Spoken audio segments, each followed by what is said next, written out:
نحمدہ ونصلی علی رسولہ الکریم اما بعد فاعوذ باللہ من الشیطان الرجیم بسم اللہ الرحمن الرحیم اللہم صلی علی محمد وعلی آل محمد کما صلیت علی ابراہیم وعلی آل ابراہیم انک حمید مجید اللہم بارک علی محمد وعلی آل محمد کما بارکت علی ابراہیم وعلی آل ابراہیم انک حمید مجید۔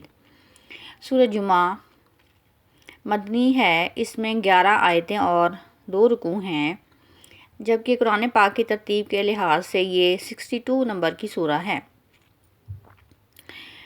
آیت نمبر 1 میں فرمایا گیا، جس کا ترجمہ ہے، جو چیز آسمانوں میں ہے اور جو چیز زمین میں ہے سب اللہ کی تسبیح کرتی ہے، جو بادشاہ حقیقی پاک ذات زبردست حکمت والا ہے۔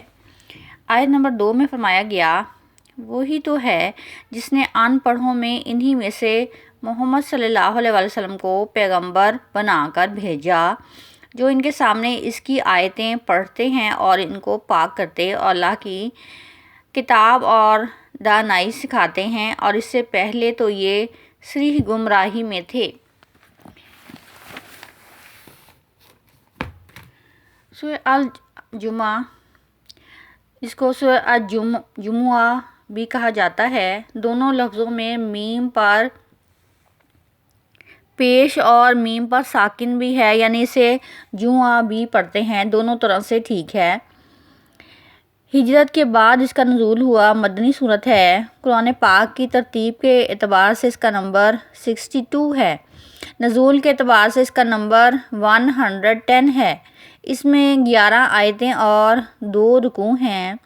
اس سورت مبارکہ میں جمعہ کے احکام بیان فرمائے گئے ہیں۔ آیت نمبر 2 میں امیوں پر ایک نبی صلی اللہ علیہ وسلم کو بھیجنے کا فرمایا گیا ہے۔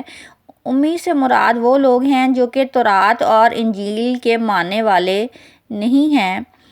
2 گروہ تھے جو اہل کتاب کہلاتے تھے، تورات، زبور اور انجیل آسمانی صحیفے، اور ان کے قوم پر، ان کے آباء و اجداد پر یہ صحیفے نازل ہوئے تھے، اور ایک گروہ وہ تھا جس پر کہ کوئی کتاب بھی نازل نہیں ہوئی تھی اور وہ کسی کتاب کے بھی ماننے والے نہیں تھے، انہیں امی کہا گیا ہے۔ یہ نبی صلی اللہ علیہ وسلم ان پر اللہ کی آیتیں پڑھ کر سناتے ہیں اور انہیں صاف ستھرا پاک کرتے ہیں، اور یہ انہیں کتاب اور حکمت سکھاتے ہیں۔ نبی پاک صلی اللہ علیہ وسلم کے صحابہ کی زبان عربی تھی۔ نبی پاک صلی اللہ علیہ وسلم نے قرآن سکھایا، صرف عربی اور ترجمے سے سمجھ نہیں آتا، اور بے شک یہ لوگ اس سے پہلے کھلی گمراہی میں تھے۔ نبی پاک صلی اللہ علیہ وسلم کی آمد ان لوگوں کے لیے بڑی نعمت ہے۔ اس کے علاوہ دیگر لوگ جو ابھی تک ان سے ملے نہیں ہیں، جو بعد میں آنے والے ہیں، اور تا قیامت فیض جاری رہے گا، نبی پاک صلی اللہ علیہ وسلم کا فیض، اور وہی غالب حکمت والا ہے۔ یہ اللہ کا فضل ہے، جسے چاہتا ہے اسے عطا فرماتا ہے، یعنی قرآن کا فیض ہر کسی کو نصیب نہیں ہوتا، اور جو لوگ سمجھنا نہیں چاہتے ان کی مثال ایسے ہے کہ ان لوگوں نے تورات کتاب پر عمل نہیں کیا، یعنی تورات کا معلومات ان کو دی گئی، کتاب ان کو دی گئی، لیکن انہوں نے سمجھا نہیں۔ ان کی مثال ایک گدھے کی مثال کسی ہے، تو وہ بہت سارا بوجھ اٹھاتا ہے، جب گدھے پر کتابیں لا دی جائیں تو اس سے وہ پڑھا لکھا نہیں بن جاتا۔ اسی طرح سے ان لوگوں کا برا حال ہے، یعنی اللہ تعالیٰ کی انہوں نے آیتوں کو جھٹلا دیا، اور اللہ ظالم قوم کو ہدایت نہیں دیتا۔ اللہ اور اس کے رسول صلی اللہ علیہ وسلم کی فرمان برداری میں سمجھداری ہے۔ محبوب صلی اللہ علیہ وسلم، آپ فرمائیے، یہودیو، اگر تم یہ سمجھتے ہو کہ تم اللہ کے دوست ہو اور یہ کہ مار کے جنت میں جاؤ گے، تو پھر دنیا کی تکلیفیں کیوں برداشت کرتے ہو؟ موت سے گھبراتے کیوں ہو؟ یہودی اگر یہ سمجھتے ہیں کہ وہ مرنے کے بعد جنت میں جائیں گے، تو پھر وہ موت سے کیوں ڈرتے ہیں؟ اور ضمیر بھی ان کا یہ کہتا ہے کہ ہم جھوٹ بولتے ہیں اور برے کا انجام برا ہی ہوتا ہے۔ حضرت عمر رضی اللہ عنہ ہر نماز کے بعد یہ دعا کرتے تھے، اے پروردگار، تو مجھے اپنی راہ میں شہادت کی موت عطا فرما اور میرا مرنا اپنے حبیب صلی اللہ علیہ وسلم کے شہر مدینہ منورہ میں کر دے۔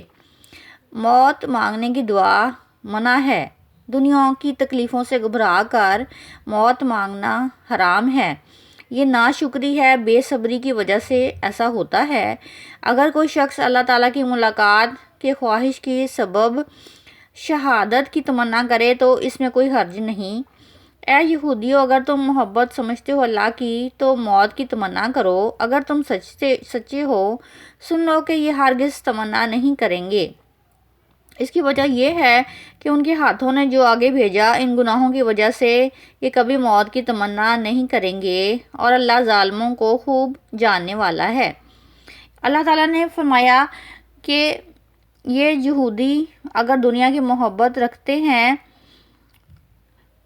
اور موت کی تمنا کرتے ہیں تو انہیں موت کی خواہش کرنی چاہیے، لیکن خود ہی اللہ تعالیٰ نے فرمایا کہ یہ ہرگز تمنا نہیں کریں گے۔ اس کی وجہ یہ ہے کہ ان کے ہاتھوں نے جو آگے بھیجا ان گناہوں کی وجہ سے، تو یہ اپنا انجام جانتے ہیں، اس لیے یہ موت کی تمنا نہیں کریں گے۔ موت سے فرار ممکن نہیں ہے، اگلی آیات میں یہ بتایا جا رہا ہے۔ اے محبوب صلی اللہ علیہ وسلم، فرمائیے، بے شک وہ موت جس سے تم بھاگنے کی کوشش کرتے ہو، پس بے شک وہ موت تم سے ملے گی، پھر تم اس رب کی بارگاہ میں لوٹائے جاؤ گے جو غیب اور شہادت کو جاننے والا ہے، ظاہر باطن پوشیدہ۔ ظاہر سب کو جانتا ہے، پھر تم کو بتائے گا جو اعمال تم کیا کرتے تھے، اس لیے تم اپنے اعمال کو درست کر لو تاکہ جب تمہیں موت آنے لگے تو تم اللہ تعالیٰ سے ملاقات کو پسند کرو۔ موت کو خوشی سے گلے لگانا مومن کے لیے سعادت مندی ہوتی ہے، کیونکہ اس نے پہلے سے موت کی تیاری کر لی ہوتی ہے۔ اسے آخرت کی تیاری کی فکر ہوتی ہے، اس لیے اس کی روح بڑی آسانی سے نکلے گی۔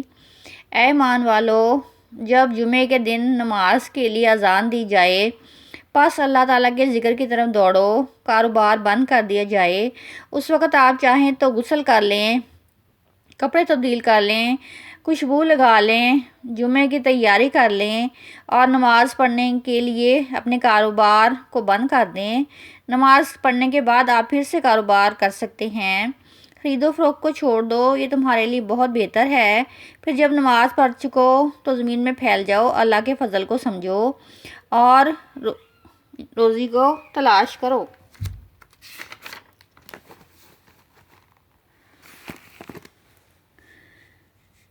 آیت نمبر 10 میں فرمایا گیا، پھر جب نماز ہو چکے تو اپنی اپنی راہ لو اور اللہ کا فضل تلاش کرو اور اللہ کو بہت بہت یاد کرتے رہو تاکہ نجات پاؤ۔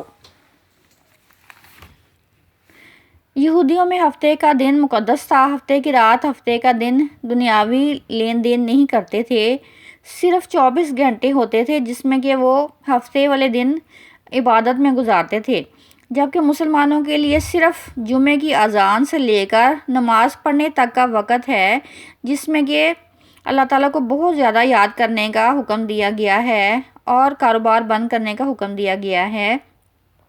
جمعے کے دن کو تمام دنوں میں سردار قرار دیا گیا ہے اور تمام دنوں میں افضل دن قرار دیا گیا ہے۔ یہ اس قدر عظیم دن ہے، میٹھی عید اور بقر عید سے بھی زیادہ افضل اور اعلیٰ ہے۔ اللہ تعالیٰ کے نزدیک جمعے کا دن بہت افضل ہے۔ وآخر دعوانا ان الحمد للہ رب العالمین۔